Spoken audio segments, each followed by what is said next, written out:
चकिया की डायन एपिसोड 30। अभिमन्यु और प्रीति को मुजफ्फरपुर के एक गोदाम में कुलदीप के आदमी ने गोली मार दी थी। इधर दीनदयाल अभिमन्यु को लेकर परेशान था। उसे रह रह कर लग रहा था कि अभिमन्यु किसी मुसीबत में है। उसने अपनी चिंता दशरथ से जाहिर की तो उन्होंने उसे सांत्वना दिलाई कि अभिमन्यु अपनी रक्षा करना जानता है। सब गांव वाले होलिका दहन में पहुंचे। दीनदयाल भी दशरथ के बुलावे पे वहां पहुंचा।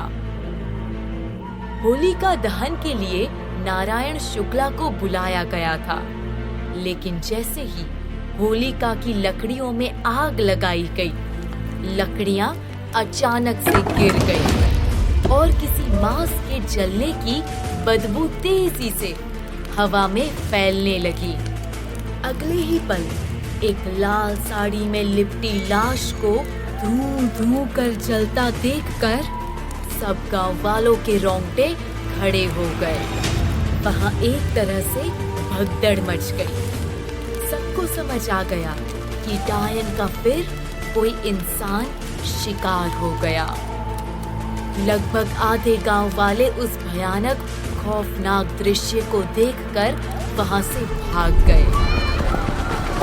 दशरथ और दीनदयाल भी जलती हुई लाश को देखकर बुरी तरह हिल गए थे। दशरथ ने दीनदयाल को जल्दी से पानी लाकर आग बुझाने को कहा। दीनदयाल दौड़कर पानी लाने गया। पानी लाने की बात सुनकर बलराम डर गया और बोला, ये अपशगुन की निशानी है, बहुत बड़ा अपशगुन। आप होलिका की आग बुझा नहीं सकते। बलराम नारायण शुक्ला की तरफ मुड़ा, जिसका चेहरा सफेद पड़ चुका था। बलराम ने उससे कहा, कुछ बोलिए नारायण जी, ये बहुत बड़ा अपशगुन है। नारायण शुक्ला सकते में आ गया था और कुछ बोल नहीं पा रहा था। तभी दशरथ ने सख्ती से बलराम से कहा, इसमें किसी की लाश है, हमें पता लगाना पड़ेगा ये किसकी लाश है। हम इसे ऐसे जलने नहीं दे सकते। मैदान का ये हिस्सा मौका वारदात बन चुका है। बेहतर होगा कि आप सब यहाँ से चले जाएं। वहां खड़े पंचायत के कुछ सदस्यों को ये सुनकर झटका लगा। अब तक दीनदयाल पानी की बाल्टी लेकर आ गया था। उसके साथ एक गांव वाला था, जिसके हाथ में भी पानी की बाल्टी थी। उन्होंने जल्दी से आग पर पानी डाला और कुछ देर में आग बुझ गई। कुछ और गांव वालों की मदद से दीनदयाल और दशरथ ने लाश नीचे उतारी और जमीन पर रख दी। दशरथ ने दीनदयाल से लाश पर से साड़ी का पल्लू हटाने को कहा। कांपते हाथों से दीनदयाल लाश की तरफ बढ़ा। स्कूल के मैदान में मौजूद सभी लोग डर और कौतूहल से लाश को देख रहे थे। दीनदयाल ने लाश के चेहरे से साड़ी का पल्लू हटाया और डर और हैरानी से लोगों की सांसें रुक गई। उस लाश का चेहरा देखकर दीनदयाल की चीख निकल गई। हाँ!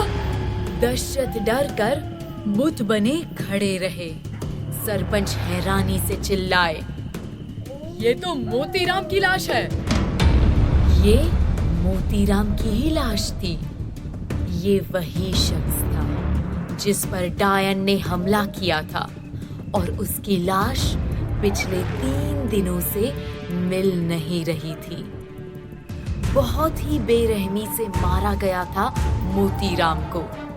किसी नुकीली चीज से उसकी आंखें नोच ली गई थी और गला रेत दिया गया था।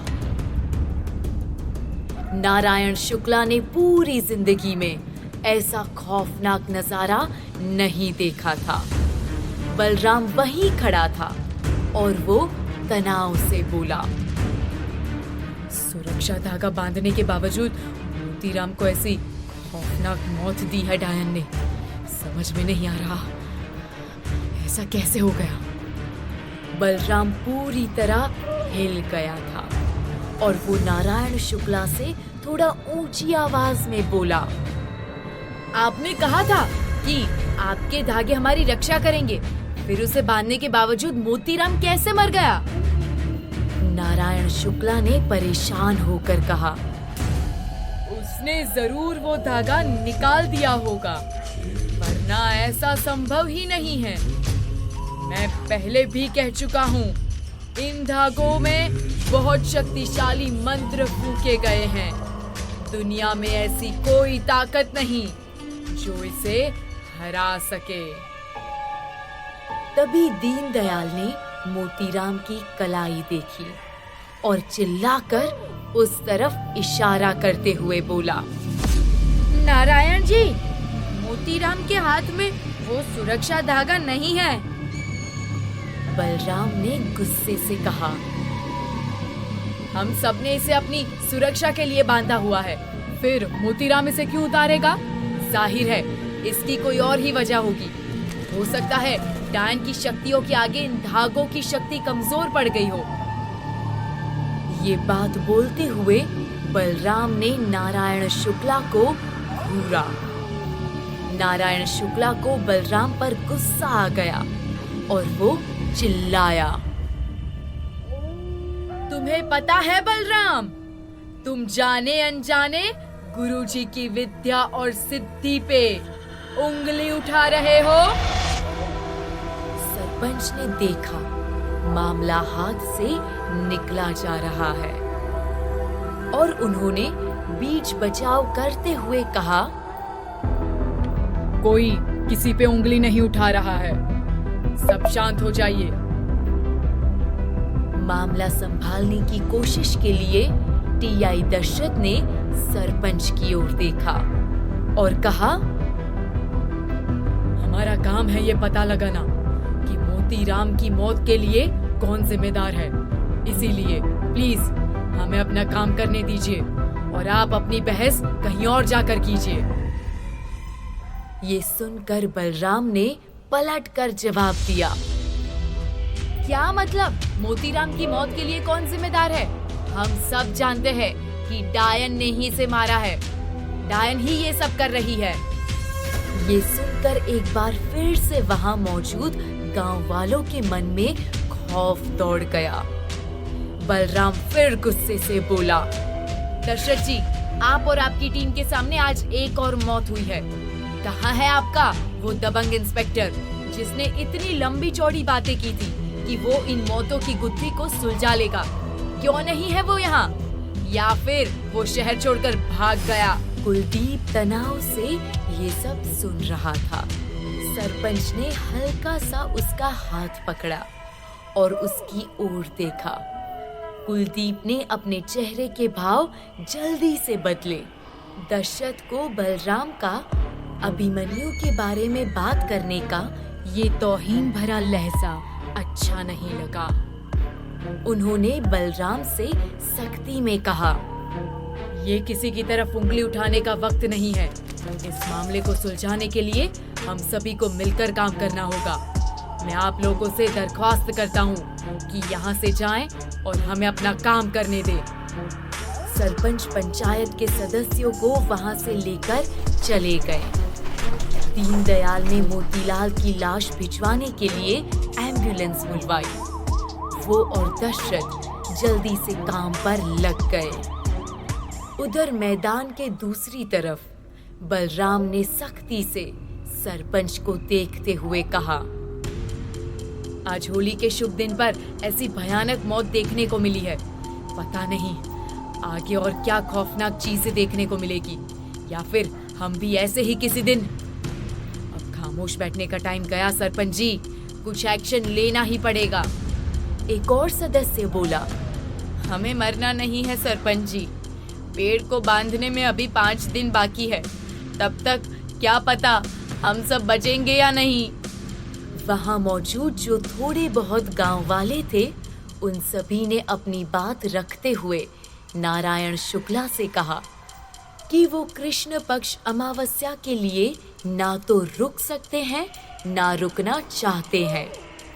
वो चाहते हैं कि आज इसी रात पेड़ बांध दिया जाए ताकि उस डायन के कहर का कोई और शिकार ना हो।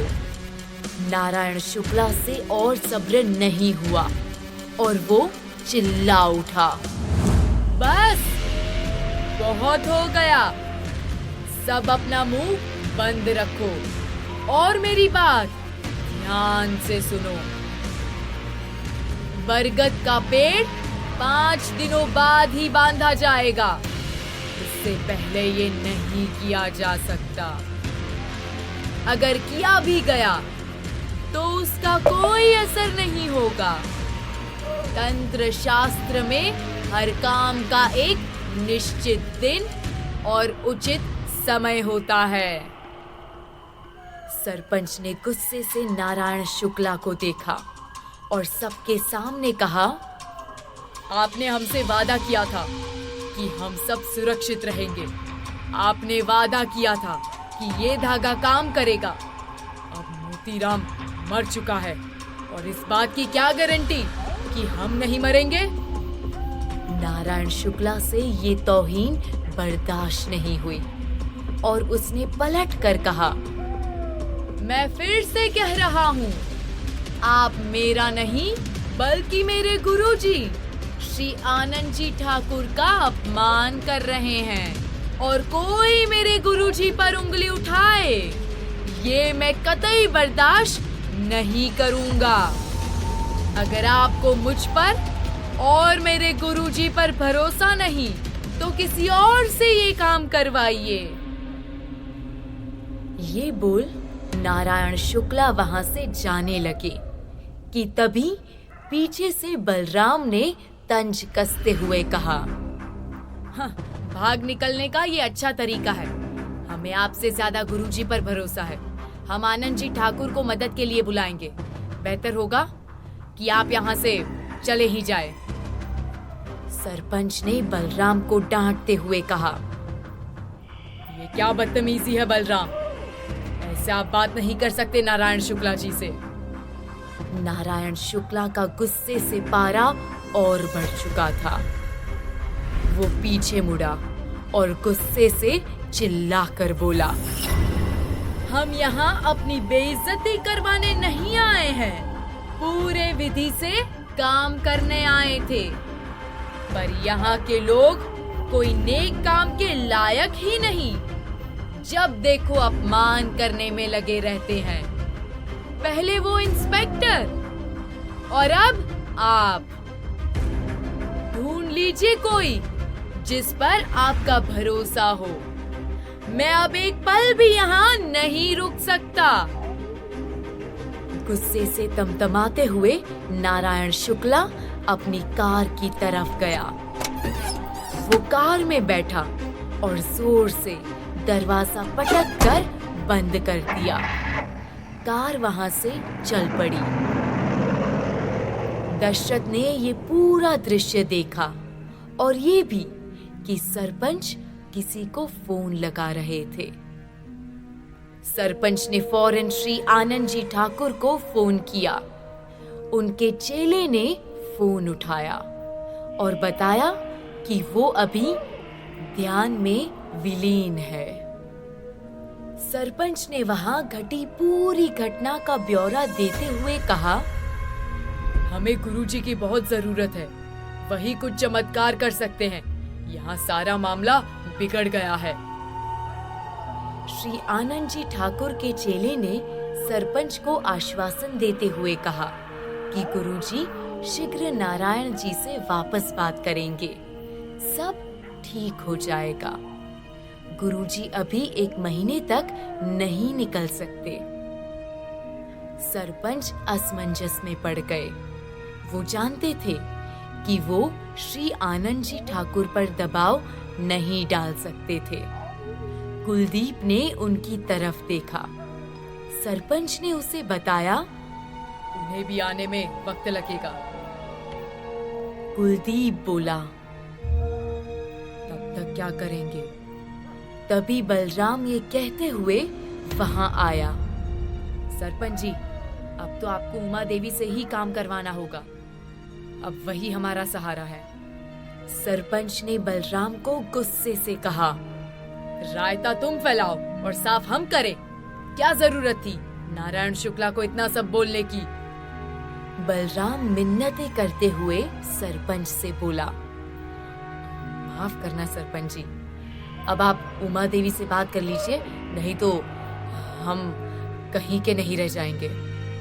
जिस तरीके से बलराम मिन्नतें कर रहा था, उसकी बातों से लग रहा था कि उमा देवी काफी सिद्ध औरत है, जिनके पास लोगों की परेशानियों का हल होता है। सरपंच ने कुछ सोचा और कहा,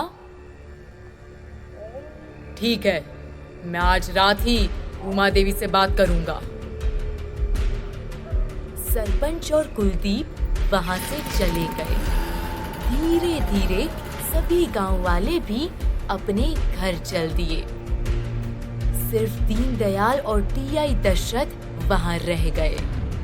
कुछ देर में एम्बुलेंस आई और कांस्टेबल ने मोतीराम की लाश उसमें रख दी। एम्बुलेंस मोतीराम की मौत से परेशान दशरथ ने दीनदयाल से कहा, ये मामला दिन ब दिन खतरनाक होता जा रहा है। दीनदयाल भी डर गया था और बोला, सर, मुझे बहुत डर लग रहा है।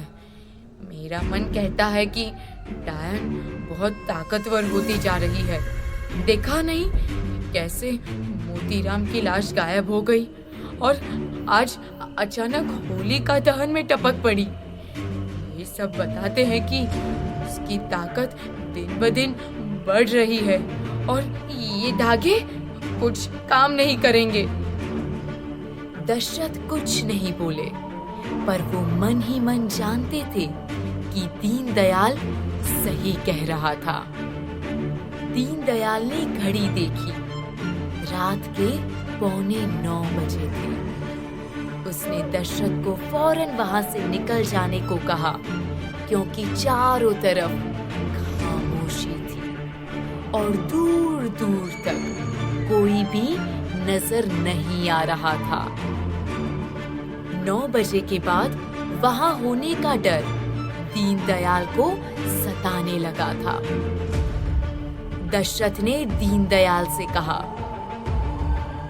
कल सुबह सर्च टीम लेकर जल्दी मुजफ्फरपुर जाओ और पता लगाओ कि आखिर अभिमन्यु कहाँ है। दीनदयाल ने सैल्यूट मारते हुए कहा, जी सर, मैं कल सुबह ही निकल जाऊंगा। वो दोनों वहां से निकल गए। जाते हुए दीनदयाल को महसूस हुआ जैसे कोई उनके आसपास था। उसने नजर घुमाई, पर उसे कोई नहीं दिखा। वो जल्दी से दशरथ की गाड़ी में बैठकर निकल गया। जैसे ही गाड़ी निकली, पेड़ के पीछे से एक औरत साड़ी पहने, लाल दुपट्टा ओढ़े बाहर निकली और गाड़ी को जाते हुए देखने लगी। ये वही औरत थी जो अभिमन्यु को कई बार बरगद के पेड़ के पास दिखी थी। कौन थी वो औरत और उसका उस पेड़ और इस गांव से क्या रिश्ता था? क्या ढूंढ पाएगा दीनदयाल अभिमन्यु को?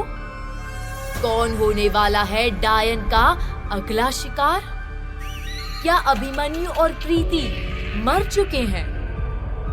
जानने के लिए सुनिए अगला एपिसोड।